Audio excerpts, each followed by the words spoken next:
Bonjour. Oui, donc merci de votre invitation, merci de la présentation. Comme j'ai été bibliothécaire, j'ai animé la liste BiblioFR et pouf, je me souviens plus. Après, j'ai jumpé sur l'enseignement des cultures numériques et maintenant je suis éditeur, donc je vous ai fait circuler quelques-uns de mes livres indispensables dans toutes vos bibliothèques. Alors le projet, c'est de transmettre les recherches universitaires vers un public élargi, parce qu'on pense qu'il faut réfléchir. Et aujourd'hui, on ne peut pas penser la citoyenneté si on ne pense pas à la culture numérique. C'est-à-dire si on ne s'imagine pas à un moment donné que tout ce qui se passe dans le monde numérique est en fait quelque chose qui se passe dans notre monde réel. Ça n'est pas une cybersphère, un cyberespace qui serait lointain, mais ça a des conséquences très concrètes sur l'ensemble de nos vies quotidiennes. Je vais commencer par une petite vidéo qui n'a pas de son, donc c'est bien, mais il y a des sous-titres, qui à mon sens est significatif. Je vous dirai pourquoi après.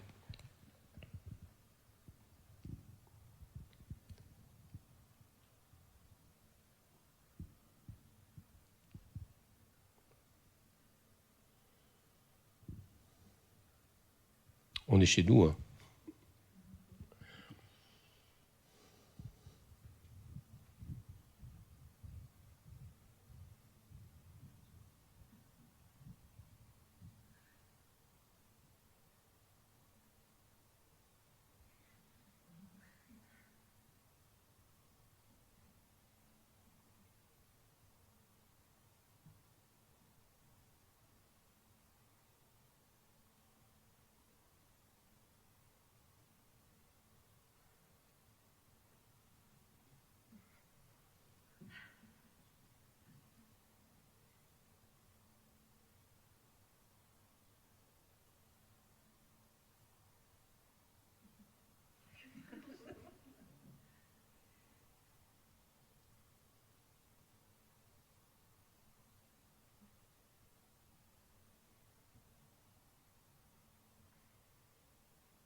Voilà.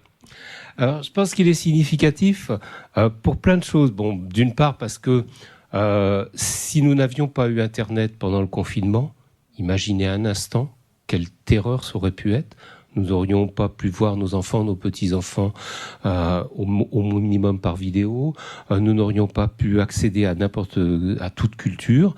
Nous n'aurions peut-être pas pu payer. On nous explique maintenant qu'il faut payer à distance avec des systèmes on s'est fait livrer, et c'est Google qui a fait la publicité. On voit aussi que derrière cet usage que nous avons tous eu maximum du numérique sont les mêmes grandes entreprises qui en ont bénéficié. Vous savez, ces entreprises qui ne payent pas d'impôts dans aucun pays, même pas aux États-Unis. Alors, on s'est aperçu que maintenant, nous avons des écrans partout. Pas seulement des écrans qui sont localisés, celui de notre ordinateur ou celui de notre téléphone, mais des écrans qui deviennent délocalisés. Là, c'est la pharmacie de la Gare du Nord qui a un mur qui est un écran, qui est devenu un écran où il y a de la publicité qui tourne en permanence. Parce que qui dit écran dit publicité. Là aussi, nous avons un véritable problème. Ici, nous sommes à Séoul. Et ce sont des drones, 300 drones, mobilisés ensemble. Le ciel lui-même est devenu un écran. C'est-à-dire il n'y a plus de limite à l'usage publicitaire, même si c'est ici pour la bonne cause. Vous pouvez être sûr que demain, ça sera pour vous vendre des produits, vous influencer politiquement ou économiquement. Voilà. Alors, nous avons une vie quotidienne qui est toujours connectée, Bien sûr, il y a des gens qui le vivent comme étant on est seul ensemble. Hein, donc, c'est une vieille histoire. Au début du téléphone, déjà les caricatures disaient la même chose, c'est-à-dire nous allons ne plus nous rencontrer. Bon, la réalité est que, et on vient justement d'en avoir une preuve pendant 1 an, c'est que nous nous rencontrons encore plus, mais différemment. Alors, dans cette différence, il nous faut mesurer ce qui est un avantage et ce qui est un inconvénient. Ce qui est à notre service et ce qui est au service d'autres, c'est cet ensemble-là que j'appelle la culture numérique. Pour moi, en 2 mots, culture numérique, bon, la culture, ça a toujours 2 sens. Il ne faut jamais qu'on l'oublie. Il y a d'abord la culture au sens anthropologique, celle que nous a montré Ruth Benedict en disant, mais quand vous prenez une nation, ils ont une culture commune. Ils se comportent de la même manière, ils mangent la même chose. Enfin, il y a toute une série de pratiques anthropologiques qui forment une culture. Et puis, il y a la culture au sens lettré, c'est-à-dire tout ce que nous avons inscrit dans des documents ou dans des pratiques en temps réel, comme le théâtre, et qui forment le background sur lequel l'ensemble de nos activités se déroulent aujourd'hui. Les deux ont été impactés par le numérique. Donc, j'ai parlé un peu avant de cette culture anthropologique dont on mesure actuellement l'importance. C'est-à-dire, on ne fait plus rien sans avoir ce merveilleux ordinateur, plus puissant bien sûr que celui qui a permis d'envoyer un homme sur la Lune, dans la poche. Donc, mais aussi cette culture lettrée qui est profondément modifiée. Là aussi, on a bien vu que les acteurs, la Comédie Française qui s'est mis à lire Proust, pour avoir toute l'œuvre de Proust lue par les auteurs, est rendue disponible à tout un chacun au moment où il veut. Là aussi, nous avons une perte de synchronicité, c'est du moment où on peut être ensemble à regarder quelque chose, à voir quelque chose, à participer à des débats un peu comme aujourd'hui. Et voilà, ça va être filmé, redisponible pour d'autres personnes à un autre moment. Avantages, inconvénients, là encore une fois, je pense qu'il faut qu'on mesure la réalité du fait qu'il y a eu un changement radical qui a des effets de société et de citoyenneté. Sur le deuxième mot, numérique, les gens veulent souvent ramener le numérique, c'est le calcul et donc c'est l'informatique. Bon. Moi, je ne suis pas d'accord avec cette définition. Certes, il y a de l'informatique, mais il y a aussi bien d'autres choses. Il y a par exemple tous ces ingénieurs qui permettent de miniaturiser l'ensemble des appareils pour les rendre portables, pour les rendre wearables, c'est-à-dire inscrits de plus en plus sur nos vêtements, notre vie quotidienne. Donc là aussi, il y a toute une série de travail qui va vers un moment où tous nos échanges passent par un moment numérique, c'est un moment où ils sont numérisés. Qui dit numérisé dit 2 choses. On va pouvoir les conserver, donc c'est les traces. Et une deuxième chose, c'est on va pouvoir intégrer du calcul entre le moment où un message est émis et le moment où il est reçu. Qui dit intégrer du calcul, dit intégrer du pouvoir. Le pouvoir de celui qui va faire les calculs, l'interdiction, celui qui va juger que tel ou tel flux numérique ne doit pas être accessible à telle ou telle personne, ou au contraire de la promotion, de l'influence, celui qui va juger que tel ou tel flux numérique mérite d'être orienté vers un tel ou vers machin. Donc voilà, donc c'est ça le numérique, c'est un ensemble. Et j'ajouterais que c'est un peu la même différence entre la technique et la technologie. La technologie, c'est la technique plus le discours sur la technique. Eh bien aujourd'hui, le numérique, c'est certes de l'informatique et du calcul, plus le discours sur l'usage social. Et vous avez vu ô combien ce discours aujourd'hui est prégnant, est fort et porté par des gens qui ont les moyens de le porter via leurs outils numériques, mais même via l'ensemble de la société, parce que justement, ils gardent tout l'argent pour eux, ils ne s'en servent pas pour les pratiques collectives. Ajoutons le troisième élément, on ne peut pas penser l'idée de culture numérique sans voir ce que deviennent, ou ce que sont, ou ce que promeuvent les médias. Les médias, c'est quelque chose qui vont éditorialiser. En fait, les médias ne nous disent pas ce qu'il faut penser, mais ce à quoi il faut penser. C'est une ancienne bien connue, mais il faut y penser parce que quand nous sommes devant des médias sociaux, je vais y revenir tout à l'heure, nous sommes dans la même situation, c'est eux qui nous disent à quoi il nous faut penser. Tout ça, c'était prévu par un grand penseur, Guy Debord, qui en 67, pas récent, disait « Toutes les sociétés dans lesquelles règnent les conditions modernes de production s'annoncent comme une immense accumulation de spectacles ». Le philosophe Giorgio Agamben a ajouté « Ce qui est terrible dans l'œuvre de Debord, c'est qu'il a toujours eu raison ». Alors, les médias sociaux, justement. Pourquoi est-ce que je parle de médias sociaux et non pas de réseaux sociaux, comme la plupart des gens utilisent le terme, comme les gens des médias sociaux aimeraient bien qu'on parle des réseaux sociaux. Pourquoi ? Les réseaux sociaux, c'est fondamental, c'est notre vie.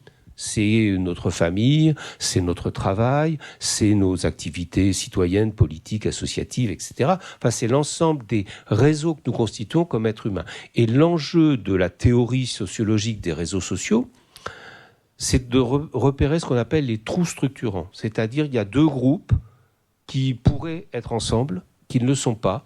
Entre les deux, il y a un trou structurant. Celui qui va s'intégrer dans ce trou structurant, faire rapprocher des grappes de réseaux sociaux différents, va favoriser, alors son objectif, ça peut être un objectif citoyen, ça peut malheureusement aussi être un objectif de domination. La théorie sociologique peut servir dans les deux sens.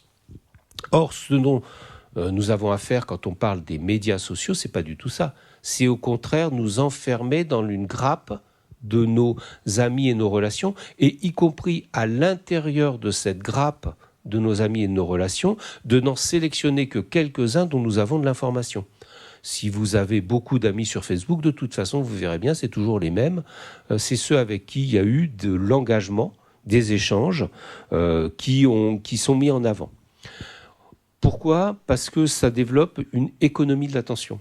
C'est-à-dire notre attention est à vendre. Alors, vous connaissez tous la phrase célèbre de M. Lelay pour expliquer que son métier, c'est de vendre du temps de cerveau disponible à Coca-Cola. Bon, c'est une banalité pour tous les gens qui travaillent sur les médias. C'est aussi vrai pour les gens qui travaillent sur les médias sociaux. C'est-à-dire, leur vrai boulot, c'est de devenir les plus riches du monde. Ils le sont. Donc, c'est de vendre de la publicité ou de l'influence. Je vais revenir. Alors, dans l'économie de l'attention, il y a un élément important, c'est le moteur dopaminergique, c'est-à-dire le moteur de la satisfaction, du plaisir. Oui, les médias sociaux sont là pour nous provoquer du plaisir, et donc, ils vont éviter de nous laisser parler à des gens qui ne répondent pas.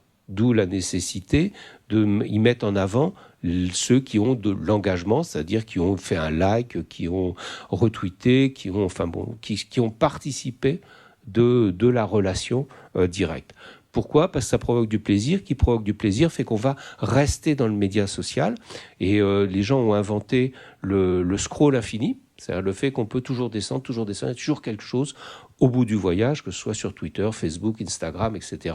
On peut toujours avoir un flux d'informations qui nous provoque du plaisir parce qu'il vient de gens qu'on connaît, qui nous ont liké, qu'on peut liker. Enfin, on organise de la relation au service, et c'est là que c'est bien un média, il est au service de celui qui peut s'en servir pour faire de la recommandation. Celui qui a le plus travaillé la recommandation, c'est Netflix. Netflix estime que si, au bout de 90 secondes, 1 minute et demie, vous n'avez pas choisi à nouveau un film, une série, un deuxième épisode, vous allez partir, vous allez faire autre chose. Et donc, il veut vous capter. Et donc, ils ont fait des études. Il y a eu une époque, au début des années 2000, où ils ont lancé un concours auprès des mathématiciens pour essayer de savoir comment proposer tout de suite quelque chose qui va vous plaire.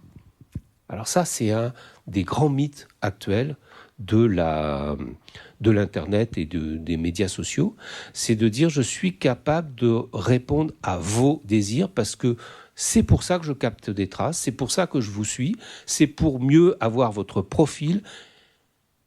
Vous enfermer dedans, peut-être, ou ne pas y arriver. Enfin, moi, je suis sur Deezer, comme je suis à peu près, j'écoute beaucoup de choses très différentes. Eh ben, ils me proposent que des bêtises que j'ai à jamais envie d'écouter, mais qui sont des trucs à la mode. Netflix fait pareil. Si vous regardez bien, ils proposent maintenant 80%, c'est des productions Netflix. Donc, il auto-entretient son propre système grâce à la recommandation qui tient compte de deux choses, la popularité le fait que c'est connu, et donc si c'est connu par les autres, ça va l'être par vous, et le fait que ce soit addictif. Il y a même des algorithmes qui, dès qu'on pose une vidéo sur YouTube, sont capables de prévoir si elle peut être addictive ou pas, si elle peut être virale ou pas. Donc c'est ce qu'on appelle l'engagement. Vous vous rendrez compte que quand même, en 40 ans ou 50, 60 ans maintenant, 68 c'est vieux, la notion d'engagement a beaucoup changé. On s'engage quand en fait on devient un profil valable pour le média social. Derrière, je pense que ça crée ce que j'appelle une industrie de l'influence, qui ne sert pas seulement à vendre de la publicité, mais aussi de l'idéologie, de la politique, on l'a vu avec l'affaire Cambridge Analytica, du militarisme, enfin toute une série, le complotisme, toute une série de choses qui visent à influencer les gens sans leur laisser la possibilité vraiment de répondre, de réagir, de se coordonner contre l'influence. Voilà. Donc là, c'est quelque chose qui a quand même une véritable importance. Il y a tous ceux qui disent moi, je ne suis pas sensible à la publicité. Bon, regardez toujours ce qu'ils mangent, ce qu'ils boivent, comment ils sont habillés, etc. Vous verrez bien que ce n'est pas vrai. En tout cas, moi, ce n'est pas vrai. Et je ne connais personne qui soit complètement insensible à ces types d'influences. Alors, tiens. Là, on est en 63.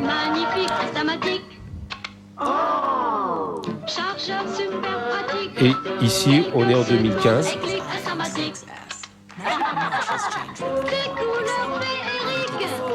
Je vais les faire taire 2 minutes. Je ne vais pas passer les vidéos jusqu'au bout. Mais qu'est-ce qui s'est passé? On a la plus grande entreprise du XXe siècle qui est morte. Kodak. Clic-clac Kodak. Avoir un Kodak, c'était l'équivalent d'avoir un appareil photo. C'était toute une industrie qui allait jusqu'au développement, tirage des photos, etc., qui a disparu complètement et qui est remplacée par l'appareil à tout faire que nous avons tous dans la poche. Et cet appareil à tout faire a changé la nature même de la photographie.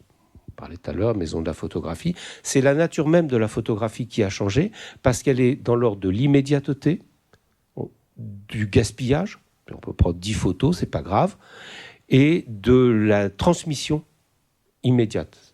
Vous sortez d'une fête et de toute façon, les photos sont déjà sur Facebook.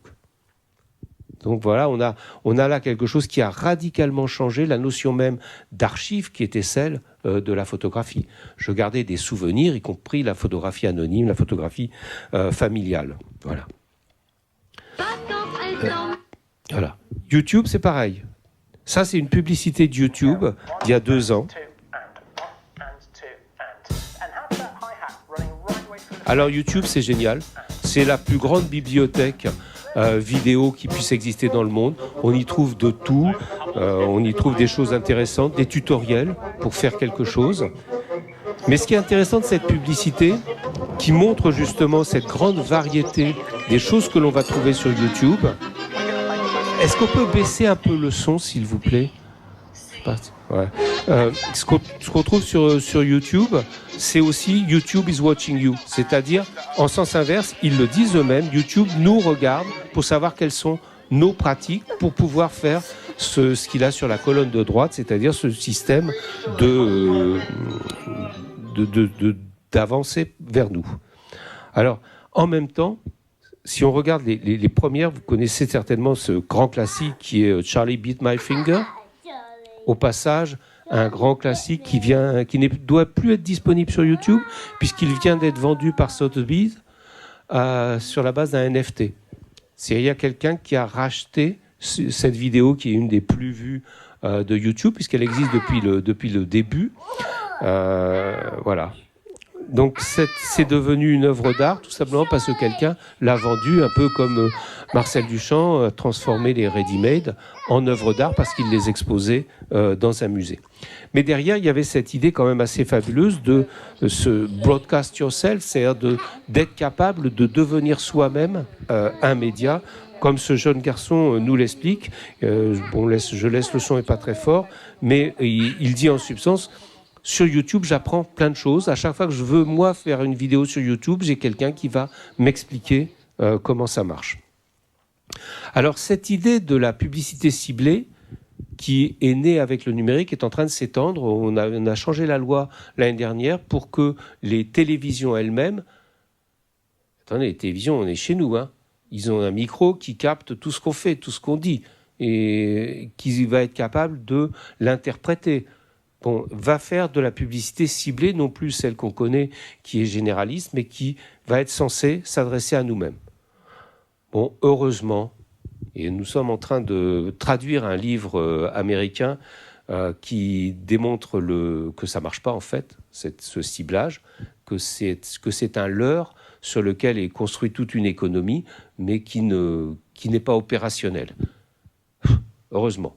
Quoique, bon, voilà, c'est certainement pas opérationnel de manière aussi ciblée que voudraient le faire croire les publicitaires qui vendent de la publicité ciblée, ou les médias sociaux qui captent les traces pour vendre de la publicité ciblée, mais ça le reste quand même en majeure partie, et donc c'est un danger pour la démocratie, pour l'autonomie des gens.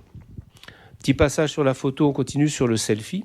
Là, on a quelque chose d'intéressant, c'est qu'avec le selfie, on a le hashtag. Il ne devient un selfie que quelque chose qui a le hashtag selfie. Du moins, au début, c'est comme ça que cette notion a été créée et qui la distingue de l'autoportrait. Le selfie, c'est ce qu'on va envoyer sur un média social pour être immédiatement partagé, alors que l'autoportrait n'était pas forcément fait pour ça. Le spécialiste des images, André Gunter, dit qu'en fait, c'est la part émergée de la réappropriation des images, c'est-à-dire avec la photographie disponible à tous, en masse, sans prix supplémentaire, là aussi. Une fois qu'on a acheté l'appareil pour d'autres raisons, pas pour téléphoner, hein, je crois que ça ne sert plus à rien, ça. Mais bon, plein d'autres raisons, on a donc cet appareil photo qui permet de se réapproprier l'ensemble des images. Et dans le même temps, on a les journaux qui font de l'ado-bashing au travers de cette logique du selfie où on aurait une moi generation, comme si ceux qui aujourd'hui ont été des baby-boomers et qui sont tout simplement maintenant des hockey-boomers, ceux-là, ils n'avaient pas pensé qu'à eux. Et ils ne continuent pas à penser qu'à eux. Derrière le selfie, il y a aussi la présentation de soi. Donc il y a une vieille question, là vous voyez, c'est un selfie aussi, c'est un food porn, c'est-à-dire dis-moi ce que tu manges, je te dirai qui tu es. Ah ça c'est bien, ça, regardez ça. Ça c'est une TikTokeuse qui est énervée parce qu'elle se filme et elle ne se reconnaît pas. Elle ne se reconnaît pas, elle n'a pas cette tête-là en vrai. Regardez, et quand elle bouge la moitié, hop, regardez son menton qui s'élargit. En temps réel, TikTok avait transformé son image et appliqué un logiciel de beautification. Vous rendre plus beau vous-même dans le propre selfie. Miroir, oh mon miroir, dis-moi qui est la plus belle. Mais avec, forcément, la plus belle, c'est le style qui a été le plus... mise en œuvre, celui auquel il faut ressembler, qui n'est plus soi. Donc derrière le selfie qui a 10 ans d'expérience maintenant, on voit apparaître cette logique, il faut que les gens eux-mêmes deviennent instagrammables. Et là on a quand même une influence sur le comportement, sur qui on est, une négation de l'autonomie des choses, pour se conformer. On développe en fait une idée de conformisme. D'ailleurs, si on regarde sur Instagram, les ratés, il est long à démarrer. Ça, c'est si on prend des Instagrammeurs, donc Instagram.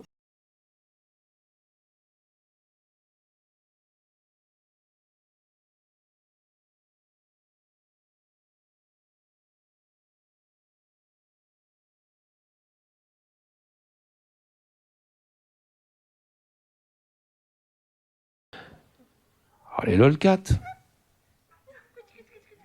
Il est adorable celui-là. Bon. Est-ce que c'est grave les lolcats, docteur ?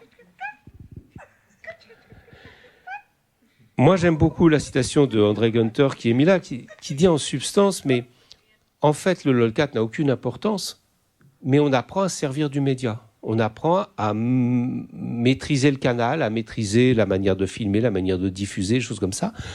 Et les gens s'en serviront Ils s'en serviront le jour où ils en auront besoin, où ils auront décidé d'une activité collective, ce qu'on appelle la culture participative. Je vais y revenir. Donc voilà, les chats en plus, ça a toujours été quelque chose d'important. Attendez, c'est celle-là que je veux vous montrer. Démarre, voilà. On est en 1894 et une des premières films, c'est un des premiers films, consiste à montrer 2 chats. Alors, allez-y. Donc c'est une culture pop aussi. La culture numérique fait partie de ces cultures populaires qui en fait commencent par se créer en souterrain avec des petits réseaux et puis qui finissent par émerger, par se répandre dans la culture dominante. C'est aussi des cultures qui semblent n'émerger de nulle part. C'est-à-dire qui semblent être adaptées à ce qui est populaire à l'instant T où elles ont été créées.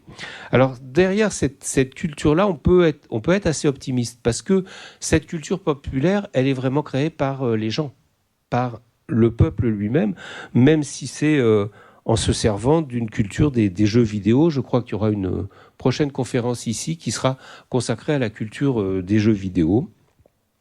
Voilà. En fait, dans la culture participative, donc un des principaux théoriciens de cette culture participative, Henry Jenkins, dit qu'il faut plus se référer à des producteurs et des consommateurs de médias, mais dans un jeu permanent entre producteurs et consommateurs qui interagissent. Et on ne connaît pas encore la manière dont ils interagissent, mais ça se fait, ça se développe. Alors après, il y a les gens qui essayent de se servir de cette interaction. Logique, c'est toute la puissance marketing.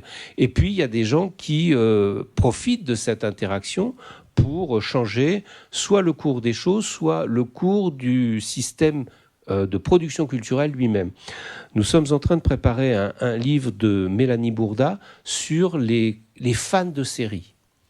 Bon, on a les séries, puis on a des groupes de fans, et notamment dans les séries qui mettent en scène des personnages LGBT. À ce moment-là, on voit les groupes de femmes qui influencent en fait les showrunners, les producteurs, etc. Des groupes qui peuvent ne pas être d'accord avec le mode de déroulement. Par exemple, pendant tout un temps, il y avait des personnages lesbiens ou homosexuels qui étaient tués systématiquement. Donc il y avait une logique. Et là, les groupes de fans se sont mobilisés pour dire, mais attendez, c'est pas une situation normale qu'à chaque fois qu'il y a quelqu'un qui fait un coming out, il finit par mourir dans l'épisode d'après. Voilà. Alors, cette culture participative développe toute une série de nouvelles compétences culturelles, notamment la capacité à créer des communautés créatives. Alors, ça a existé très vite autour de la science-fiction. Dès les années 60-70, autour de Star Trek notamment, se sont créés des groupes de gens qui ont fait des fanfictions, c'est-à-dire des poursuites d'un univers qui a été écrit ou qui est télévisé ou au cinéma, poursuite de cet univers avec de l'écriture faite par les gens eux-mêmes, par ceux qui ont reçu l'univers dans un premier temps, production culturelle traditionnelle, mais qui vont s'en servir pour autre chose. Dans les années 70, par exemple, on s'est beaucoup servi de la relation au sein du vaisseau Enterprise pour développer pour légitimer l'homosexualité qui, à l'époque, rappelez-vous, était encore interdite. Alors, l'idée générale, donc, on a publié un livre de Henry Jenkins, Dana Boyd et Mitsuko Uto autour de ce qu'est la culture participative. Et on peut retirer en fait quelques points importants. C'est que ça baisse la frontière entre l'expression artistique et l'engagement civique. À partir du moment où l'expression artistique devient participative, elle ouvre la porte à un engagement civique, elle permet d'apprendre des méthodes qui vont servir dans l'engagement civique. Elle s'appuie sur des outils puissants pour partager, créer et partager. Là aussi, ce qu'on filme aujourd'hui avec son téléphone mobile a une qualité de l'image et du son qui est largement équivalente à beaucoup de caméras dites professionnelles d'il y a 40 ans. Donc on peut, avec ces appareils-là aujourd'hui, donner la possibilité à tout un chacun de faire des films, de les monter, de les diffuser, etc. C'est quelque chose que la police n'aime pas, mais bon, que voulez-vous, c'est un outil maintenant qui est ouvert aux mains de tout le monde. En culture participative, on voit aussi les plus expérimentés aider les novices. C'est-à-dire qu'il y a une forme de, je dirais, d'éducation horizontale. L'éducation horizontale, c'était la structure mentale de ce qu'on appelle l'éducation populaire. Chacun aide et apprend à son voisin et apprend de son voisin.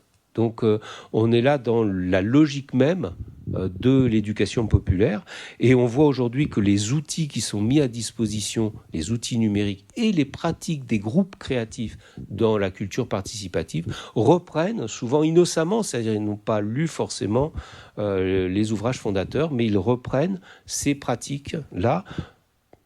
Je crois après je donne l'exemple et je vais sauter donc parce que je suis trop long, des fansubers, c'est-à-dire des gens qui font des sous-titrages de vidéos, de mangas, de séries et qui apprennent les uns les autres. Quand on rentre dans un groupe de fansubers, on commence par être celui qui rend un service, etc., jusqu'à devenir capable de maîtriser l'ensemble de la production de sous-titres, qui est quelque chose de très compliqué. Je ne sais pas si vous l'avez déjà fait. Arriver à remplacer quelque chose qui est dit et qui donc peut être assez long par des textes très courts. Voilà. L'idée aussi de la culture participative, c'est accorder de l'importance à la participation de tous. C'est-à-dire, on n'est pas en culture participative au service d'un producteur, d'un réalisateur, d'un auteur, d'un artiste, de tout ça, mais tout le monde doit être dans le flux. Un des exemples qu'il cite dans le livre, c'est les écoles de samba, où justement on apprend tous à défiler tous ensemble. Enfin, ça construit des liens forts entre les acteurs, et ces liens forts sont des choses que l'on retrouvera, on va boucler sur l'engagement civique qui était le premier élément de la définition. Alors, j'ai commencé par une vidéo pour dire qu'un des éléments essentiels sur Internet, de la culture sur Internet, c'était l'humour et le détournement. Voilà.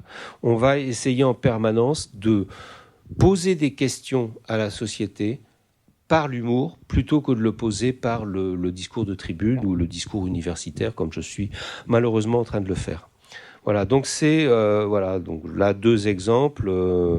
J'en ai un ici aussi.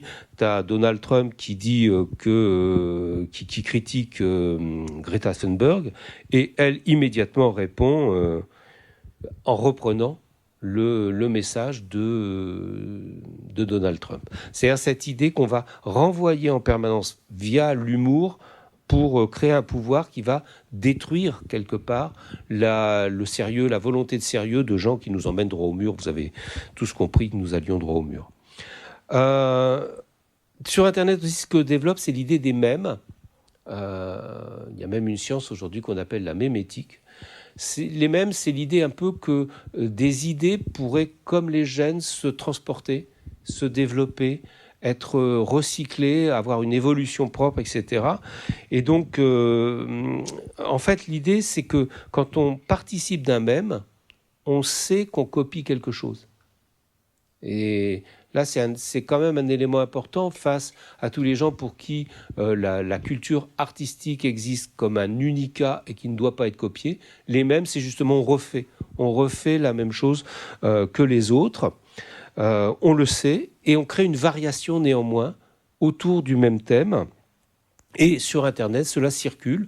Donc il y a une espèce de des choses qui peuvent monter à un moment donné, souvent accompagnées par un hashtag. C'est par exemple ainsi que Black Lives Matter s'est créé. C'est le fait qu'il y avait un hashtag qui réunissait et où des gens pouvaient globalement dire la même chose, mais chacun avec leur propre point de vue, leur propre expérience, leur propre vidéo, leur propre image, etc., etc. Donc on a là le Deal With It, qui est bien connu par les chats et qui a été repris par Alexandria Ocasio-Cortez, qui montre qu'elle sait danser, même si elle est aujourd'hui membre du Congrès américain. Et puis, débrouillez-vous avec ça.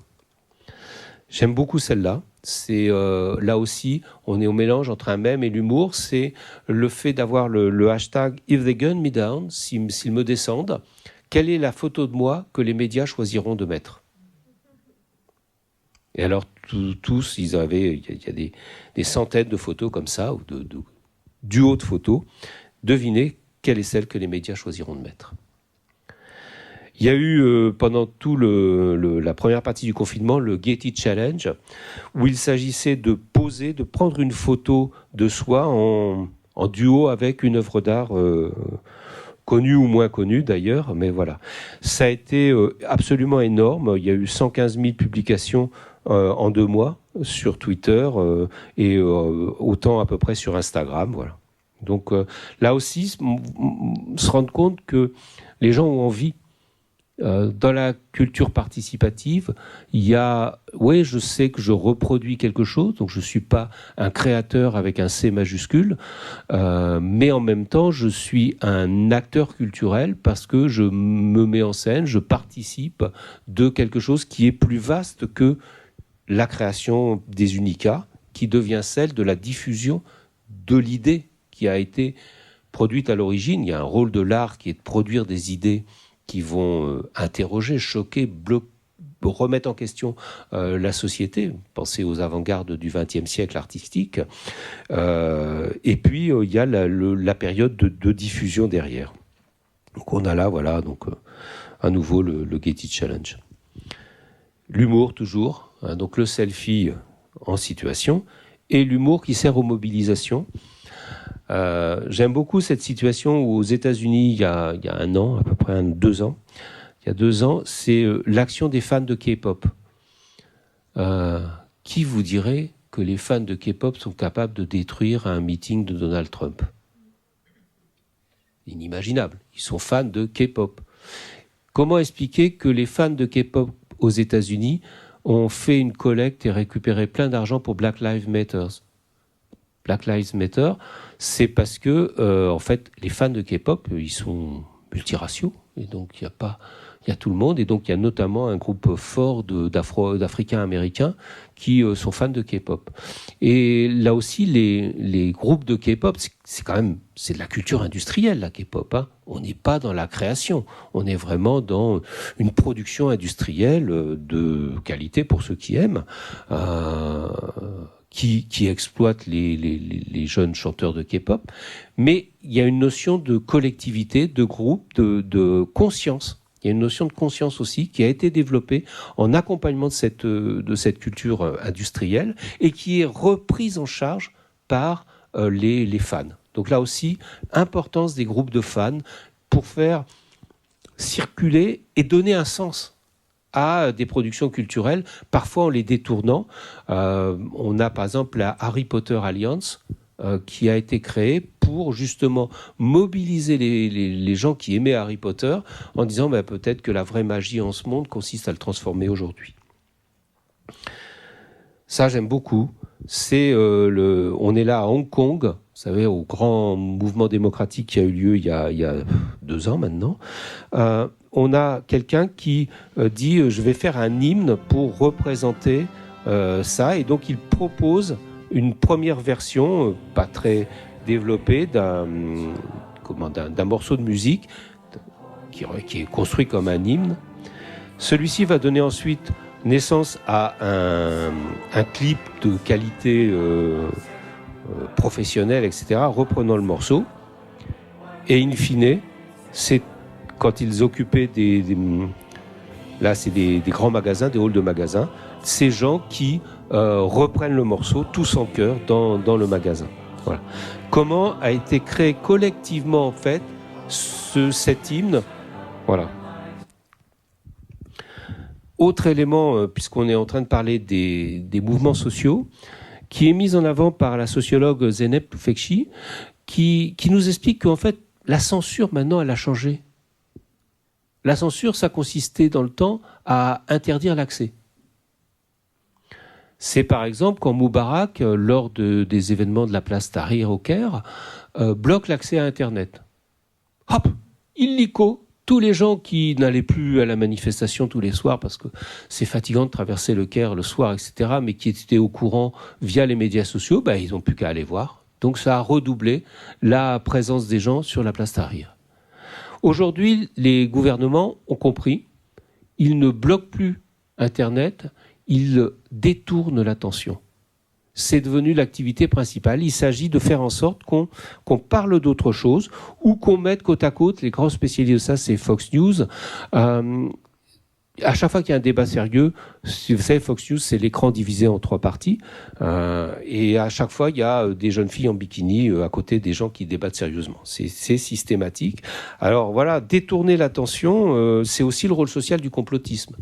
Quand on pense que ce qui nous arrive est lié à un complot invisible, oui, si il est invisible, on ne pourra pas le voir, donc on ne va pas s'occuper de ce qui nous arrive, on va essayer de chercher l'invisible. Voilà, ça s'appelle détourner systématiquement l'attention. Est-ce que je ne suis pas trop long ? Presque. Hein. Ça va, je ne vous lasse pas ? C'est bon encore ? Bon, alors on va parler de la lecture pour des bibliothécaires, quand même. Le livre garde, à mon sens, un statut particulier. J'aime beaucoup la définition du livre qu'utilise Michel Melot, qu'il a repris d'ailleurs du Coran, qui est de dire un livre, c'est ce qui est compris entre 2 couvertures. L'intérêt du livre, c'est que tout est là. Tout est dans le livre, et donc on ne va pas sans arrêt être dans un mode hypertexte, comme dans un blog, être incité à aller voir ailleurs. On est, au contraire, concentré sur ce qui est dit. Et donc, on a là la possibilité de penser dans la durée.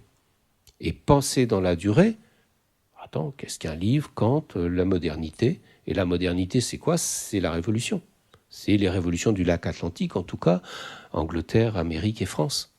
Voilà, donc, c'est ce siècle des Lumières qui est profondément lié à la question du livre. Est-ce qu'aujourd'hui, le livre a autant d'importance social, est-ce qu'il continue d'être ce qui porte les lumières ? C'est une question vraiment très compliquée à résoudre. D'abord parce que les lumières elles-mêmes sont déformées par des gens qui pensent que l'universalisme, ça doit être l'universalisme abstrait, qui ne tient pas compte des conditions concrètes, des situations de différence entre les couleurs de peau, entre les sexes, entre les genres, entre les origines, entre les cultures au sens anthropologique dont je parlais tout à l'heure, qui sont différentes mais qui maintenant cohabitent en fait souvent dans la même rue. Bon, on est là dans une situation totalement nouvelle que la télé, les médias, la vidéo, les médias sociaux voudraient être leur situation, leur heure à eux, en oubliant que le changement est toujours venu de la pensée à long terme. C'est l'écriture de l'encyclopédie qui fait vivre l'idée qu'on pourrait se débarrasser du roi et créer des républiques. C'est aujourd'hui dans les livres que vont se faire les pensées de ce futur nécessaire, puisque, voilà, j'insiste pas là-dessus. Donc je crois beaucoup au livre.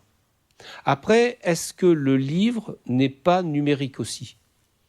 Est-ce que c'est la même chose si vous avez un livre imprimé et le même livre, c'est-à-dire cette capacité à avoir tout entre 2 couvertures, pas être dans un bloc, pas être mais à être bien dans un livre qu'on va lire sur un appareil de lecture ? Je n'ai pas de réponse. J'ai été parmi les premiers à développer des livres numériques au mi-temps des années 2000 parce que je me suis aperçu que je pouvais lire sur mon téléphone. Au début, j'y croyais pas, j'ai fait le test. Puis oui, puis non, je sais pas. Il y a des choses que j'aime lire sur une liseuse ou un téléphone et des choses que je préfère lire imprimées, ça dépend. Voilà. Je m'aperçois par contre que je fais plus de collection. Et ça, c'est un autre élément important. Pourquoi nous avons une bibliothèque personnelle, pas celle que vous gérez, c'est pas pour relire. Si on ne gardait que les livres qu'on relit, on aurait de la place. Mais non, c'est qu'on se rappelle. Il suffit de regarder la tranche, il suffit de... Voilà, et puis d'un seul coup, les choses reviennent. Quand on n'a plus de collection, c'est vrai pour les livres, c'est vrai pour les disques. Je ne sais pas si vous avez vu cette expérience. Moi, j'ai 1 millier de vinyles. Et là, maintenant, depuis des années, maintenant, je suis passé au numérique, à ces systèmes de streaming, parce que c'est quand même merveilleux de pouvoir découvrir. On entend parler de quelque chose, on écoute, on n'aime pas, etc. Enfin, tout ça, on n'est pas seulement dans l'acte d'achat qui préexiste à l'acte de découverte, mais on a l'acte de découverte lui-même qui est directement accessible. Mais on découvre tellement de choses qu'on n'a plus de collection, et donc on n'a plus de traces de notre propre parcours personnel. Donc là, voilà, il y a encore une fois les avantages et les inconvénients. Bon, là, l'émancipation, j'en ai parlé. Alors, disons que ce qui est important, c'est le contrat de lecture, qui fait qu'en général, quand on commence un livre, on va au bout, même quand on ne le trouve pas bon. Donc, c'est un contrat de lecture implicite. C'est particulièrement vrai pour les romans policiers ou les choses comme ça. De toute façon, on veut savoir à la fin comment on va s'en sortir, qui est le responsable. Alors après, le livre, une fois qu'il existe, il devient un enjeu de faire circuler son savoir, son contenu, ses émotions, etc. Et donc, on a toute une série maintenant de pratiques qui consistent à mettre en scène le livre. Bon, là, c'est le booktubing sur YouTube. On a maintenant le TikTok tubing, ou le talk-tubing, je ne sais plus quel est le terme. Non, c'est le BookTok, voilà, BookTok, excusez-moi, qui consiste à faire la même chose sur TikTok, etc., etc. Alors, c'est bien, en même temps, on s'aperçoit que c'est un certain style de livre, grosso modo, ce qu'on appelle la littérature young adulte, jeune adulte, les romances, qui sont le plus adaptés à ce type de présentation. Voilà. Ou quand même, c'est un lecteur qui présente comment il a été ému par un livre. Et ça, c'est super important d'avoir un vrai lecteur qui a lu le livre et qui le présente. C'est pas tout à fait la même chose que ce qui peut se passer à Apostrophe ou à la grande librairie. Voilà. L'écriture, parce que derrière, qui dit lecture, dit écriture. Ça, c'est un extrait de Wattpad. C'était la version il y a quelques années. Donc, Wattpad, je ne sais pas s'il y en a beaucoup qui utilisent parmi vous, qui connaissent. C'est des millions de livres lus par des millions de lecteurs, mais ce n'est pas vous, c'est des jeunes. Et Wattpad a servi... quand c'est moi qui parle des jeunes, je ne vous raconte pas. Wattpad a servi de test-bed à l'idée que les gens pouvaient écrire.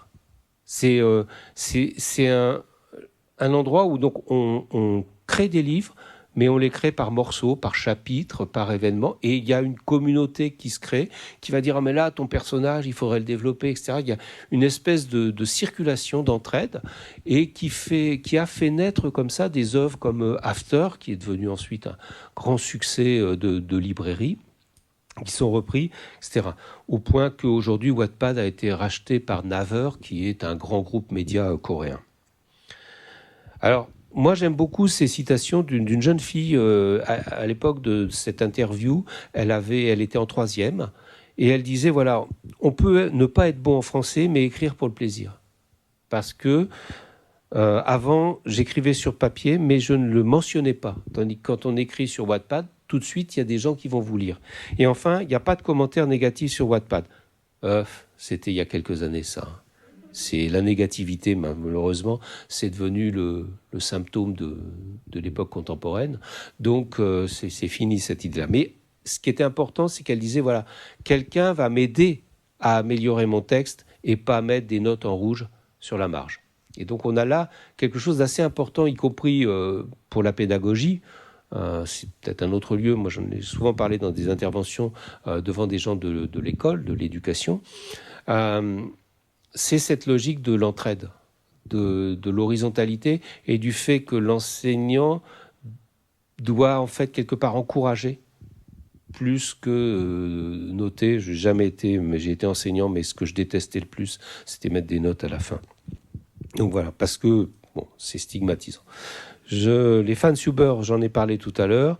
Machinima, c'est intéressant, ça, c'est l'idée qu'on peut prendre des morceaux de ce que capte la caméra d'un jeu vidéo et de fabriquer une histoire avec, de faire un récit uniquement appuyer sur des choses prises dans les jeux vidéo. Je pense que pour des médiateurs culturels comme vous êtes, c'est là quelque chose qui est intéressant, c'est comment on fait du transmédia, c'est-à-dire je prends d'un média qui est le jeu vidéo et je fabrique une histoire qui peut être racontée ensuite en voix off, ou etc., etc. An event seen from one point of view gives one impression.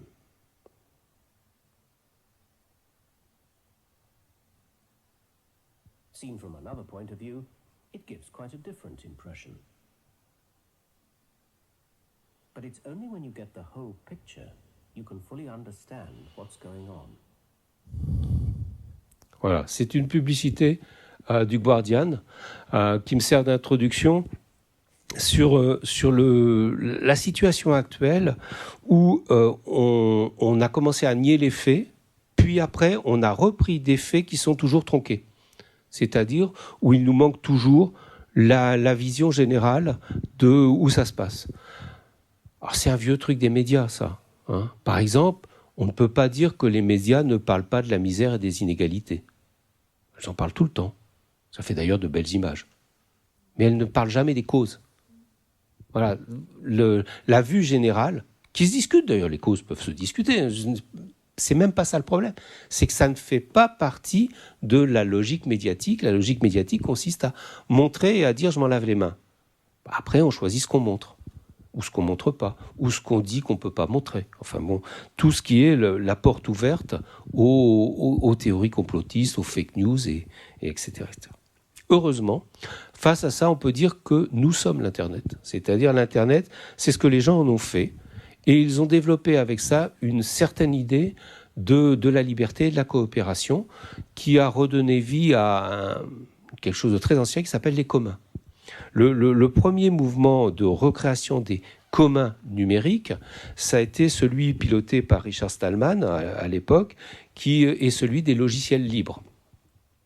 Le logiciel libre est en fait la garantie que dans la phase de calcul dont je vous ai parlé au tout début, il n'y a pas quelqu'un qui capte ce calcul à son propre profit, où il y a une liberté de celui qui émet ou qui reçoit des messages, sachant que le logiciel aujourd'hui est devenu un instrument absolument indispensable de l'existence de la culture, des médias, des documents, de tout ce qui peut passer. Donc ça, c'est vraiment un élément important. Et le deuxième élément important qui a été apporté par ce mouvement des logiciels libres, c'est le passage au juridique. C'est-à-dire, les gens du logiciel libre ont écrit une licence qui s'appelle la General Public License, c'est-à-dire un contrat qui se surajoute au droit. Et ce contrat donne des libertés. C'est un contrat qui écrit non pas « vous n'avez plus le droit de faire ça »,« non-disclosure agreement », non, au contraire, qui offre des libertés et qui dit « moi, comme auteur, je sais que je donne des libertés à vous comme usager ». Et ça, c'est un changement assez radical. La place du droit, donc, qui est redevenue excessivement importante, même si aujourd'hui des gens préféreraient que le droit soit soumis à la police. La réalité du droit, c'est que justement il y a l'indépendance de la justice et donc cette capacité à élaborer, en fait, à avoir un droit constituant par la pratique juridique elle-même. Les licences en sont un élément important. Je vais revenir sur la licence Creative Commons juste après. L'autre élément de renouveau des communs numériques, c'est l'idée qu'on peut coopérer pour créer quelque chose qui est plus grand que soi.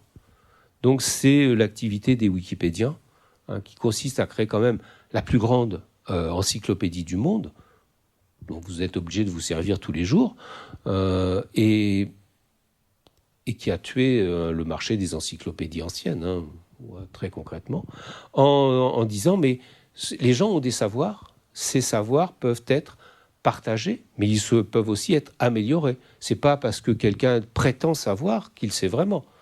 Donc il y a un travail collaboratif de mise en forme, de mise en œuvre, de rectification qui peut être fait autour de chacun des termes d'une encyclopédie. Ça, j'aime beaucoup. C'est historique. Pour vous, bibliothécaires, vous allez aimer. C'est une vidéo qui date de 1995. C'est je dirais le premier média social peut-être, c'est le Web Museum. C'était l'idée que des gens scannaient des œuvres d'art et elles étaient envoyées à Nicolas Pioche qui les réintégrait dans une logique de classification où on pouvait comme ça aller jusqu'à voir les œuvres d'art. Donc c'est un des premiers outils participatifs qui a été inventé en France, oublions-le pas. Il s'appelait d'ailleurs le Web Louvre au début, jusqu'à ce que le Louvre porte plainte pour détournement de sa marque, ce qui est bien sûr absurde, puisque justement, ça lui aurait permis d'être la référence mondiale de ce qu'est un grand musée. Mais bon, on ne peut pas demander aux gens de savoir tout. Juste ce qui est marrant, c'est de voir à la fois c'était austère à l'époque et très lent, très très lent, et pour autant c'était magique. C'est-à-dire avant on n'avait pas ça, on n'avait pas cette capacité-là, et donc même si c'était lent, c'était magique. Et aujourd'hui, tous nos appareils sont beaucoup plus rapides, mais on a un peu perdu cette magie, donc on va aller la chercher ailleurs, dans les logiques, les pratiques immersives, ou dans le fait de pouvoir parler à ces machines. Mais on oublie aussi ce qu'on va perdre. Quand on parle à une machine, qu'on lui pose une question, elle n'a qu'une réponse. Jusqu'à présent, tous nos systèmes avaient une liste de réponses. Si on réfléchit bien, il y a un basculement là qui est très important, un basculement de pouvoir. Autre exemple de commun numérique, c'est la cartographie OpenStreetMap, où chacun peut ajouter des informations, rectifier. Les pompiers, par exemple, dans beaucoup de SDI, se servent de OpenStreetMap parce qu'ils peuvent ajouter les points qui, pour eux, ont de l'importance. C'est-à-dire les points là où il y a de l'eau, là où il y a des dangers, là où il y a... Enfin bon, les routes qui peuvent leur permettre d'aller plus vite, enfin, toute leur propre expérience de pompier peut être inscrite directement sur la carte. Donc c'est ce qu'on appelle la cartographie participative. Licence ouverte, donc c'est principalement les licences Creative Commons. C'est un peu la même chose que ce qui a été développé pour le logiciel, mais là pour les œuvres finies. La différence, c'est qu'un logiciel, il n'est jamais fini. Donc c'est important qu'il soit modifiable par d'autres, puisque il va falloir toujours l'améliorer, l'adapter. Enfin bon. Par contre, un poème, quand il est écrit, il est fini, quoi. Voilà. Après, on peut en faire un pastiche, on peut faire des tas de choses avec, mais le poème lui-même, il est fini. Par contre, sa distribution, elle, mérite d'être discutée. Est-ce que ce poème, je vais vous autoriser à le considérer comme une œuvre du domaine public, Creative Commons 0, ou bien comme quelque chose que je veux garder à mon nom, donc c'est la CC BY, vous êtes obligé à chaque fois que vous le diffusez de marquer mon nom dessus, et puis ça peut être vous avez le droit de le diffuser, mais pas de faire un livre où vous allez gagner de l'argent. Enfin, si vous voulez faire ça, on rentre dans le cadre traditionnel, donc vous me contactez, on discute le coût, et on voit si ça vaut le coup que je gagne des droits d'auteur ou pas, parce que là aussi, il faut parfois mesurer que c'est bien plus important d'être distribué que de gagner quelques centimes. Voilà. Donc on a là toute une série de licences, mais ajoutons qu'en fait, derrière ces licences, donc cet appareil juridique, au-delà, c'est un style de vie, c'est un choix de dire, attendez, une certaine chose que j'ai fait sont partageables. Là, je vois, c'est filmé aujourd'hui. Attendez, je suis là, j'ai fait, j'ai d'ailleurs un contrat avec le lieu. Bon, voilà, maintenant, c'est libre, hein. J'ai dit ce que j'avais à dire. Si vous voulez vous en servir, il n'y a pas de problème. Si vous voulez découper dedans, il n'y a pas de problème. Voilà. C'est aussi un style de vie qui dit, ben voilà, je peux partager, surtout quand j'en ai les moyens. C'est sûr que quand on n'a pas les moyens, c'est plus difficile. Regardez bien le monde tel qu'il est, c'est ceux qui n'ont pas de moyens qui partagent le plus. Donc, voilà. Donc, c'est bien un style de vie. Et puis, il y a le domaine public. Je vois des gens écrire beaucoup de choses sur le domaine public qui voudraient le rendre payant pour... Attendez, arrêtez. Le domaine public, il y a des œuvres du passé qui maintenant appartiennent à la société. Chacun peut en faire ce qu'il veut. Si on peut gagner de l'argent... Si personne n'avait gagné de l'argent avec Voltaire, Victor Hugo et George Sand, nous aurions perdu Voltaire, Victor Hugo et George Sand. C'est tout. Donc, laissez faire. Voilà.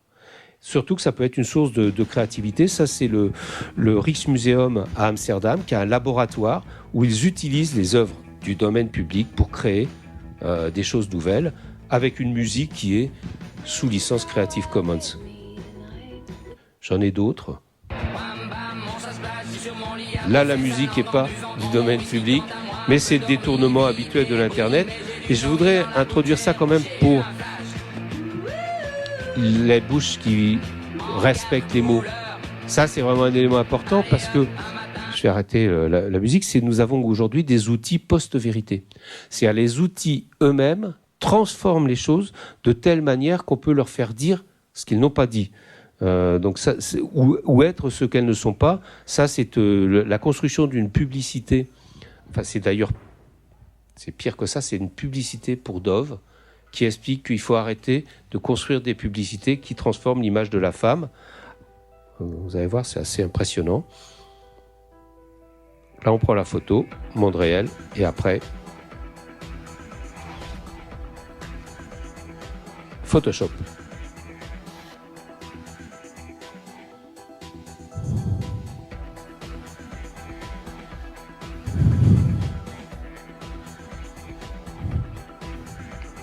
Donc voilà. Alors, quel est l'effet, bien sûr? Quand on fait une publicité, ça a toujours deux choses. On va vendre un produit, mais aussi on va créer des stéréotypes qui vont s'imposer sur la société. La deuxième vidéo, c'est Obama qui nous dit quelque chose, donc c'est en anglais, mais en fait, c'est pas vrai. Ça a été complètement retravaillé à partir de la modélisation de sa bouche. Voilà. Donc on a toute une série d'outils aujourd'hui qui mettent en danger la démocratie. Et quand on met à côté ces grands alliés des pouvoirs que sont les complotistes, c'est-à-dire qui disent qu'en plus tout est faux, c'est pas vrai, l'homme n'est pas allé sur la Lune, ça devient vraiment dangereux. Parce que effectivement, on a des outils qui peuvent changer les choses, et dans le même temps, on a des gens qui sont prêts à gober toutes les idées absurdes. Alors face à ça, ça sera ma conclusion maintenant. Je la commence par une citation d'un des héros de l'Internet qui s'appelle Edward Snowden, qui a sacrifié sa vie au fait de nous montrer que effectivement, il y a bien captation des traces par les pouvoirs en place. En l'occurrence, c'était la NSA, donc le service des renseignements aux États-Unis, et qui pose la question de ce que c'est notre sphère privée, notre vie privée. Bon voilà, ne pas penser que c'est important, c'est comme dire la liberté d'expression n'est pas importante parce qu'on n'a rien à dire. Si c'est important, c'est essentiel. C'est l'invention de l'isoloir qui va en même temps que l'invention de la démocratie. Quand il n'y a plus d'isoloir, on vote devant une machine. Voilà, c'est dangereux. Retour sur les utopies ici, ça c'est Dana Boyd, une autrice d'une célèbre d'édition que je connais bien, que j'ai d'ailleurs traduit moi-même.